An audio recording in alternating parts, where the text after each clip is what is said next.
hanya 20 orang yang berhasil bertahan hidup. Yang gilanya nih, dalam kondisi kekurangan oksigen dan kelelahan ekstrim, di salah satu selaman yang terakhir, Savarz yang udah setengah sadar itu nggak sengaja malah ngambil bantal busnya gitu, bantal kursi bus. Oke. Oh, dikirain orang sama dia. Dikirain orang. Oh. Savarz tuh sampai bilang dia sampai sering mimpi buruk sama bertahun-tahun karena dia ngerasa bantal tuh harusnya bisa lamatin satu orang lain. Tapi aksi heroiknya ini harus dia bayar dengan harga yang sangat mahal. Setelah kejadian itu, Savarz dibawa ke rumah sakit dan sempat koma itu selama 45 hari. Dia menderita paru-paru basah parah atau pneumonia dan keracunan darah gara-gara infeksi dari air yang kotor itu masuk ke luka-lukanya dia kan. Ya walaupun dia akhirnya sadar dan selamat, tapi paru-parunya kan rusak parah. Akhirnya mau gak mau karir olahraganya selesai. Tapi waktu itu dia sempat sih nyoba tanding lagi dan bahkan memecahkan satu rekor dunia lagi. Sayangnya ya tubuhnya udah gak mampu lagi, yang latihan beban berat itu udah gak mampu lagi lah. Akhirnya udah selesain aja gitu.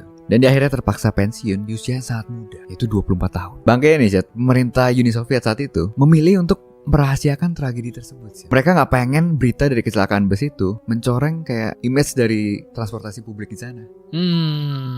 Baru pada tahun 1982, yaitu 6 tahun setelah kejadian, ada sebuah koran yang menerbitkan artikel tentang kejadian itu. Nah, di situ Savarz langsung jadi pahlawan nasional dan menerima penghargaan Order of the Badge of Honor. Dan namanya bahkan diabadikan di sebuah asteroid. Terus pas ditanya kenapa dia rela mengorbankan segalanya di hari itu, Savarz cuma menjawab, "Saya tahu cara berenang yang tidak dimiliki orang lain dan saya hanya melakukan apa yang saya harus lakukan."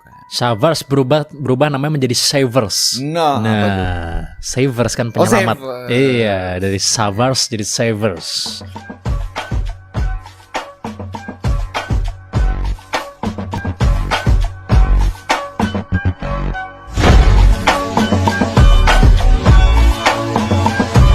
Saviors ya sebutannya. Ya kan? Gila loh, karirnya secemerlang itu loh, Pak. Berarti ini udah lama ya berarti kejadiannya ya. Tadi kan Uni lama. Soviet kan. Uni Soviet kan udah nggak ada sekarang. Gila juga ya begitu ya, sampai mengorbankan karirnya sendiri ya maksudnya ya. Umur 23 Pak, penghargaannya udah sebanyak gitu, gila sih. Untuk keselamatan orang lain sih ya kan? Setelah kejadian ini dia sempat ada kejadian lagi ya. Jadi waktu itu dia lagi jalan juga setelah udah pensiun lah ya kan. Ada gedung kebakaran gitu, dia masuk lagi Pak nyelamatin orang. Yang gara-gara puntung rokok bukan kebakaran. Bukan dia itu, bukan dia. Oh bukan dia bukan ya? Dia itu. Itu di sini ya?